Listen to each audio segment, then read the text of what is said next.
Yeah. I mean, and phone data. Yeah, phone. But I think the ability, and we have a partner, CallSource, who, we've continued to increase our capabilities with them, and it's like you brought it up, Brian. How do you know when a store has a phone problem? Is it so easy as just listening to the calls, or are there things that you can look at from a data perspective? How do you do that?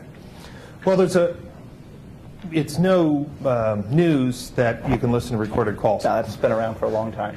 But when you think of a general manager or general sales manager's day, guess what? They're not listening to the calls. And there's a company that we use that actually does the listening of the calls and scoring. And here's what we found, is that if you're really going to take the internet department seriously and the phones are really important and you really want to develop this industry as a career, everyone needs metrics, scoring, grading. We're programmed that from school.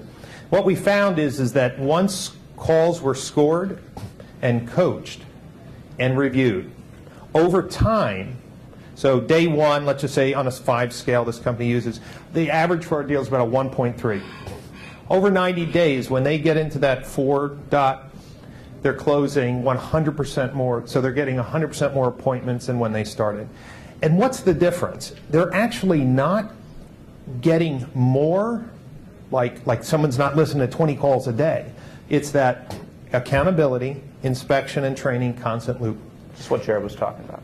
Exactly. So we can complain that our appointment rate is low. We can complain that we'd like to sell more cars, but these simple tools that we have today that can measure, train, and hold accountable are to me, the most significant basic things we need to be reminded of when we leave here and go back to our dealership.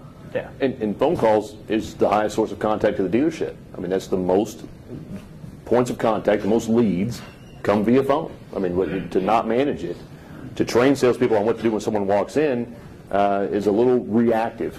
Getting them more people to come in the door, as Alan said, it goes to phone. That's your highest source of contact, and it's probably the least managed and least trained. Yeah. But we use a system like that transcribes the calls and then scores them. And so now we're looking at the problems. I mean, we look at the good ones too. We give rewards, we give pats on the back, we give raises. But listening to calls is, I can't think of anything more painful. It's scary. Oh my goodness, Is that how you lost your hair? That is one of the ways. And listening to American-born citizens who have English as a second language, But so if you just look at the transcription and the scoring, then you can sit down and coach somebody. It's efficient. It's a third party. It's not the boss saying, you again. It's just the numbers, and we work through it. Yeah, we talk about phone.